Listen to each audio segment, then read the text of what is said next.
Udah gitu ada artis dangdut berubah jadi ahli nasab. Gue nggak paham belajarnya di mana, di dalam gendang kali ya. Astagfirullahaladzim, kacau tidak? Artis dangdut belajar nasab enggak jadi mufti ngumumin, saya batalkan nasab Ba'alwi. Iye, tadalah kebon. Kronologi sehingga sampai saya kepada satu keyakinan hakul yakin bahwa Ba'alawi bukan keturunan Nabi Sallallahu Alaihi Wasallam.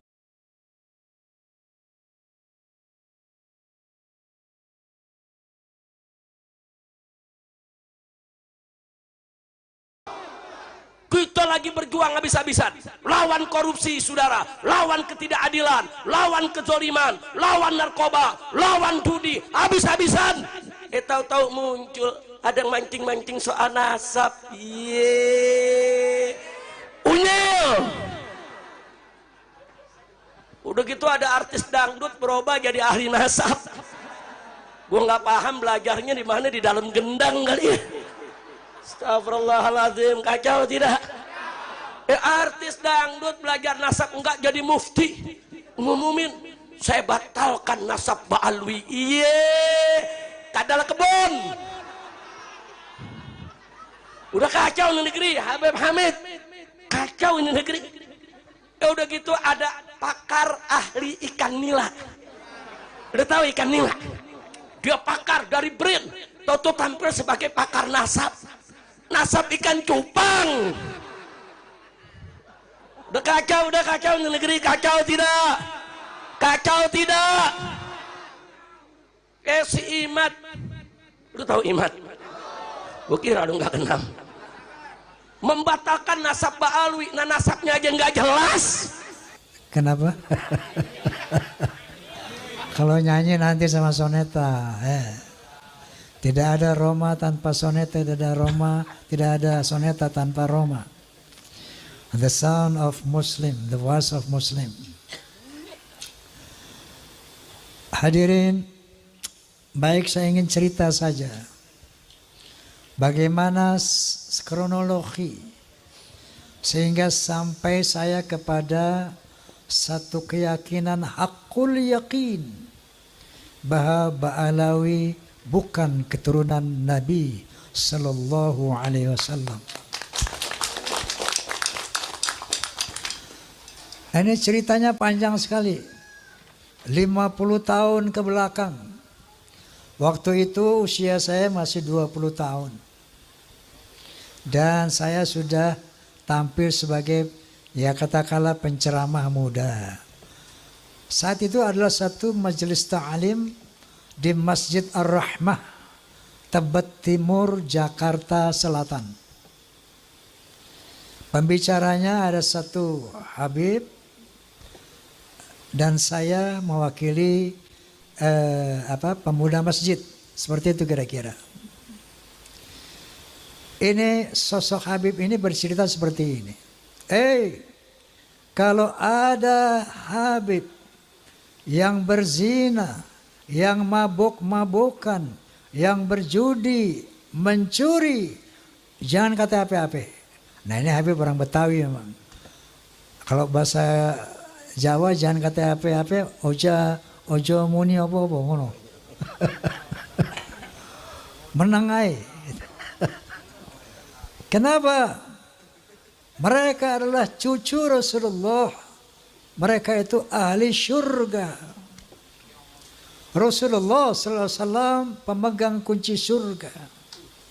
Tentunya setelah beliau masuk, pasti yang diutamakan adalah keluarganya, keturunannya. Maka ketika ada Habib yang melakukan kemaksiatan tadi, jangan kata apa-apa, menengai, ojo ngomong apa-apa. Ngoten. Ini saya saat itu merasa tersentak. Ketika saya giliran naik, saya katakan, Beb, alafu Beb, anda koreksi ente. Itu antum bilang tadi, bahwa keturunan Nabi pasti masuk surga walaupun maksiat seperti apapun. Qala ta'ala, a'udzu billahi minasyaitonir rajim. Bismillahirrahmanirrahim. Ya ayuhan nas, inna khalaqnakum min dzakari wa untha wa ja'alnakum syu'uban wa qabaila lita'arafu. Inna akramakum 'indallahi atqakum. Shadaqallahul azim. Beb, Allah Subhanahu wa taala berfirman, wahai manusia, aku telah menciptakan kalian dari seorang laki-laki dan perempuan. Dari sana aku jadikan kamu berbangsa-bangsa. Dari bangsa-bangsa itu aku jadikan kamu bersuku-suku. Seperti contohnya Indonesia. Bangsa Indonesia sukunya ada kurang lebih 700 apa piro? Pinten? Ada Sunda, ada Jawa, Aceh, Padang, Batak, dan banyak lagi yang lainnya. Kenapa nggih?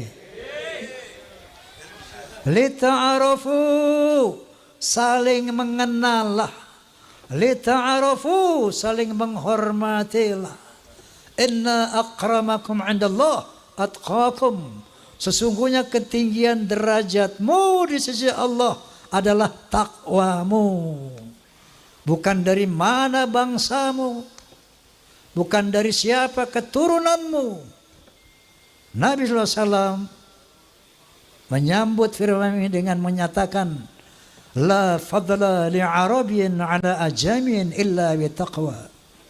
Tidak ada kelebihan bangsa Arab dari yang bukan Arab kecuali takwa.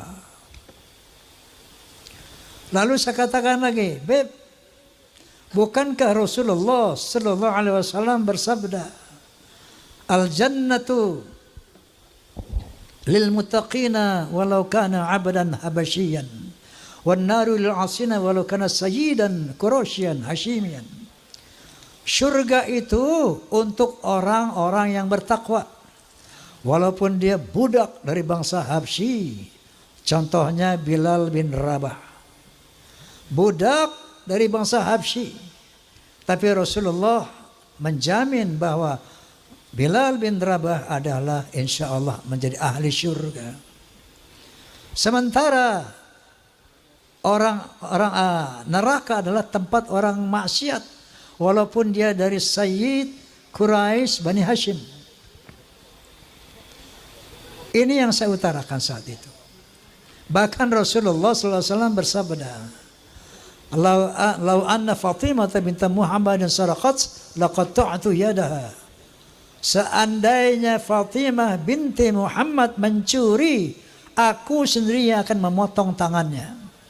Artinya, Beb, saya katakan, tidak ada privilege, tidak ada keutamaan untuk turunan Nabi sekalipun. Rasulullah pernah mengadakan halaqah dengan para sahabat. Beliau bercerita, aku rindu kepada sampai sambil meneteskan air mata. Aku rindu dengan saudara-saudaraku. Aku rindu dengan saudara-saudaraku. Para beruntung, lebih beruntung, lebih beruntung. Orang beruntung, lebih beruntung, lebih beruntung. Orang yang tidak pernah bertemu aku, enggak pernah melihat aku, tapi dia beriman kepadaku. Mereka itulah saudara-saudaraku. Allahumma salli ala Muhammad.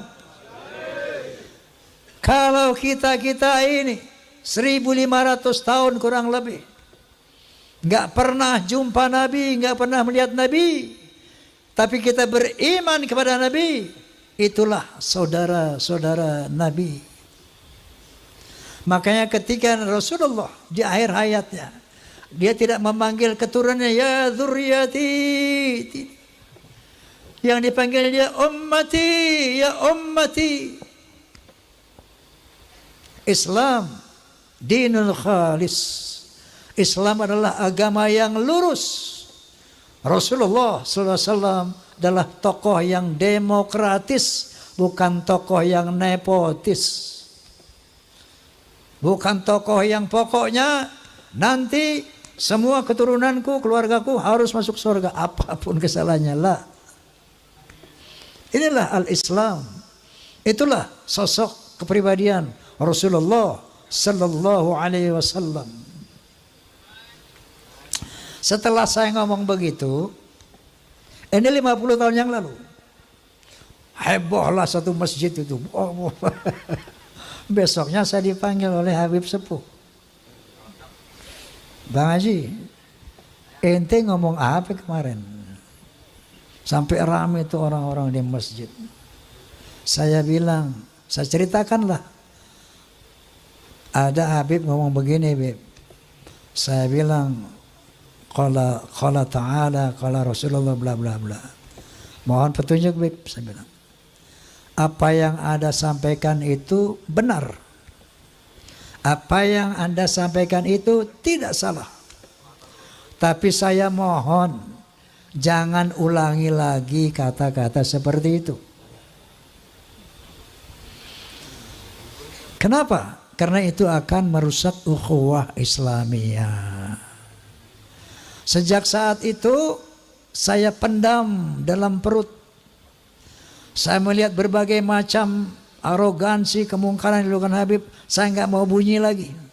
Saking taatnya saya kepada Habib Sepuh tadi. 50 tahun saya tahan itu.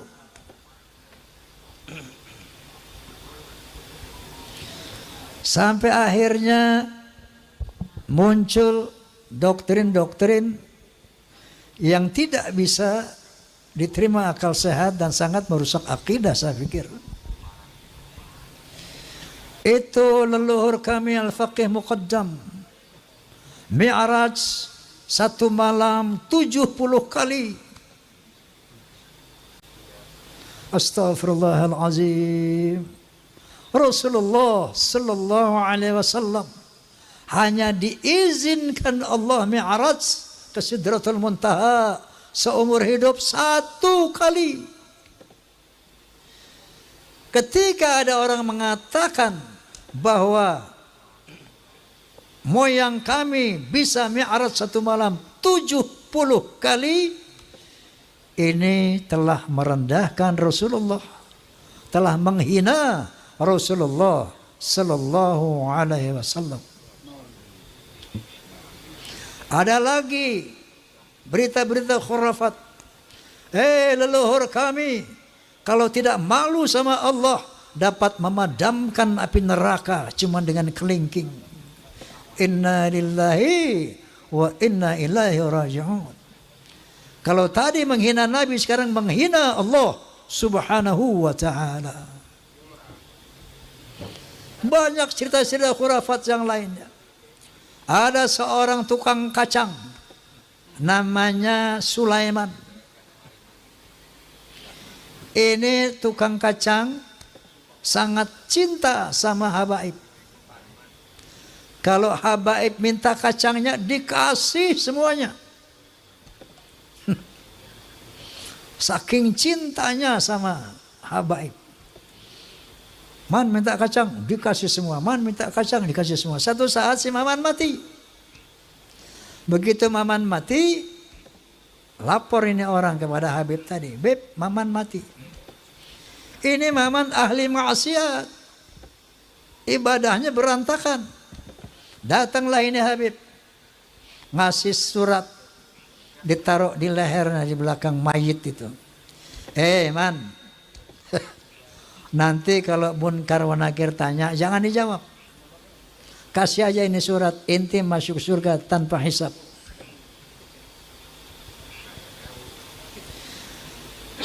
Banyak lagi ceritanya seperti itu.